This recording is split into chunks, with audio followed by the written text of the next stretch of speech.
Hi guys, Jade Transgender Skills here, and today I'm going to be reading the Ticci Toby original story, so let's do this. The long road home seems to go on and on. The road continues to outstretch in front of the vehicle endlessly. The light that shone through the branches of the tall green trees danced across the window in random patterns every once in a while and boxishly shining in your eyes. The surrounding was full of deep green trees, forming a forest around the road. The only sound was the sound of the car's engine as it traveled down the path. It was peaceful and let off I can't read that, sorry guys. Something filling.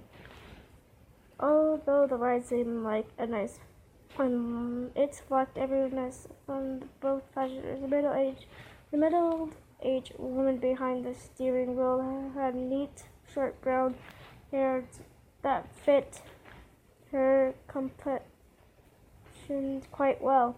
She wore a green V-neck T-shirt and a pair of blue jeans. Diamond stud earrings decorated each of her ears, which partly showed from behind her haircut.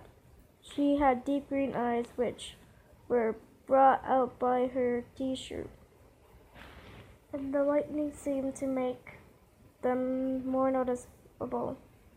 There wasn't much significance to her appearance. She looked like any average mother that you see on TV shows such. But one thing for sure made her differ from those average mothers. That was the dark bags under her eyes. Her facial expression was gloomy and sad, although she genuinely looked like one who smiled a lot. She would sniffle every once in a while, occasionally glance back in the rear view mirror to look back at her son in the back seat, who was hunched over partly, his arms held tight around his chest and his head pressed against the cold window. The boy lacked any normal appearance anyone could randomly see that something was wrong with him. His messy brown hair went in every which way, and his pale, almost gray skin was brought out by luminescent lightning. And his eyes were dark unlike his mother, and he wore a white T-shirt and scrubbed pants he had been knit to him by the hospital. The clothes he had worn before were so shred and blood-stained that they weren't wearable anymore. The right side of his face bared a few cuts along his split eyebrow. His right arm was bandaged up all the way to his shoulder, which had been shredded when his right side had hit the shattered glass. His injuries appeared to be painful when really he couldn't feel anything. He could never feel a thing. That was just one of the worries about being him. One of the many challenges he had to face growing up was growing up with a rare disease that caused him to be completely numb towards pain. Never before had he felt himself get hurt. He could have lost an arm and felt nothing. That and other major disorders he had faced was the one he deemed that made many insulting nicknames.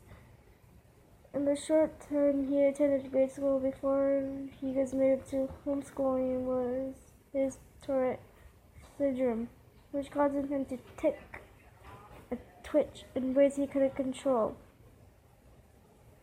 He would crack his neck uncontrollably. He would twitch every once in a while. The kids would tease him and call him Ticci Toby and mock him with exaggerated twitching and laughing. It got so bad he turned to homeschooling. It was too hard for him to be in a common learning environment with seemingly every kid talking or more like stabbing fun at him. Well, I need to move it. Hold on. Toby stared blankly out the window. His face was empty in a detectable emotion, and every few minutes his shoulder, arm, or foot would twitch. Every bump in the car tires made his stomach churn. Toby Rogers was the boy's name. At the last time Toby remembered a riding car was when it crashed. That's all he thought about unconsciously, replaying everything he had remembered before he blacked out over and over again. Toby had been the lucky one, when his sister hadn't been so lucky. When the thought of his older sister came, he couldn't help but let his eyes begin to tear up. The horrible memories replayed in his mind. Her screaming had been cut off when the car was smashed. It all went blank for a moment before Toby could open his eyes to see his sister's body. Her forehead pierced with glass shards. Her hip and leg were crushed under the force of the steering wheel. Her torso pushed in from the late inflated airbag. This was the last thing he had seen of his dear old sister. Well, I'm going to end it here, so yeah. I'm going to do more, so yeah. In other videos, so yeah.